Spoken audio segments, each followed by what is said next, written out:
कृष्ण भक्तों, हम जब माँ के गर्भ में थे तब हम माँ के गर्भ में क्या प्रतिज्ञा किया था, वो बात को आज हम सब भूल गए हैं।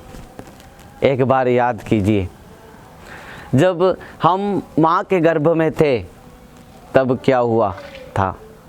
श्रीमन चैतन्य महाप्रभु ने सच्ची माता से इस बात को कहा है कि माँ, जब एक संतान माँ के गर्भ में रहता है तब उसको बहुत कष्ट होता है। माँ के गर्भ में जो नरक के समान बहुत कष्ट जीव पाता है, वहाँ पर मल मूत्र में पड़ा रहता है और कीड़े उनके शरीर को बहुत काटते रहते हैं।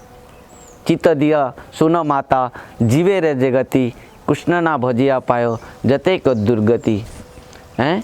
तो इस प्रकार माँ जब भगवान का भजन नहीं करता है, बार बार जन्म और मृत्यु चक्र में माँ के गर्भ में आता है तो बहुत कष्ट पाता है।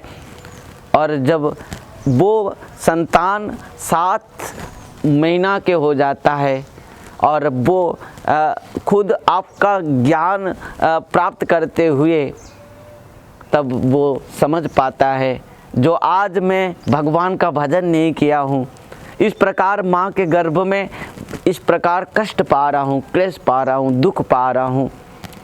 तो भक्तों, तब क्या करता है जीव, दोनों हाथ उठाते हुए, दोनों हाथ जोड़ते हुए माँ के गर्भ में रह के भगवान को याद करता है और प्रार्थना करता है। कहता है, प्रभु बह बह ही मया दृष्ट्वा योनि द्वार पृथक पृथक गर्भवास महादुखात त्रायिमांग मधुसूदन। इस प्रकार ये गर्व स्तुति करता है जीव। कहता है कि हे मधुसूदन, हे प्रभु, हे भगवान, मैं अपना प्रारब्ध कर्म के अनुसार इस शरीर को प्राप्त किया हूँ और इस प्रकार गर्भ में रहते हुए माँ के गर्भ में इतना कष्ट, दुख और क्लेश पा रहा हूँ। प्रभु, आप इस बार मुझे इस माँ के गर्भ से मुक्त करा दीजिए, बाहर ले आइए। और मैं प्रतिज्ञा कर रहा हूँ आपके चरण में कि इस बार मैं जन्म होने के बाद केवल आपका ही भजन करूँगा। भक्तों, इस प्रकार जीव माँ के गर्भ में जब स्तुति करते हुए प्रतिज्ञा करता है भगवान के चरण में कि मैं आपका भजन करूँगा, तब उसके बाद उसका जन्म होता है। और जन्म होने के बाद पहले ही जो प्रतिज्ञा माँ के गर्भ में की, जो स्तुति माँ के गर्भ में की, जीव वो सब भूल जाता है। और इस भौतिक माया जगत में समस्त माया जगत के संबंध के साथ अपना संबंध को जोड़ लेता है और इन समस्त भौतिक संसार को अपना मान लेता है और इन समस्त शारीरिक संबंध को ही अपना मान बैठता है।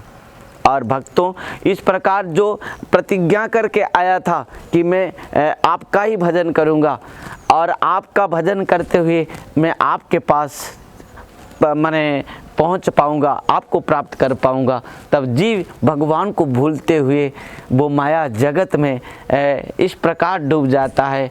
चैतन्य चरितामृत चैतन्य भागवतम में इस बात को बहुत सुंदर भाव से वर्णन की गई है।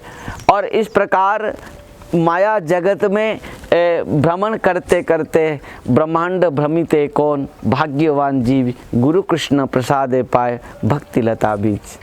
तब क्या होता है, जब ब्रह्मांड में इस प्रकार भ्रमण करते करते जीव किसी संत साधु वैष्णव के संग कर लेता है, उनका संग हो जाता है, तो गुरु और वैष्णव के कृपा से वो अपना प्रकृत लक्ष्य को जो आप माँ के गर्भ में वो प्रतिज्ञा करके आया था भगवान का भजन करने के लिए, वो समझ पाता है। और एक उसको गुरुदेव और वैष्णव उनको स्मरण करा देते हैं, उत्तिष्ठत जागृत प्राप्य बरा निवदत खिरस्य धारा निशिता दुरतया दुर्गम पथस्तत् कवय वदंती। इस प्रकार वो गुरु और साधु संत वैष्णव जीव को जगाते हैं, कहते हैं कि तू माँ के गर्भ में इस प्रकार स्तुति करके प्रतिज्ञा करके आया था कि भगवान का भजन करेगा, पर आकर इस माया जगत में माया मोह में क्यों सो कर रहा है। उठो, जागो, देखो इस संसार किस प्रकार दुख है, दुखालय है।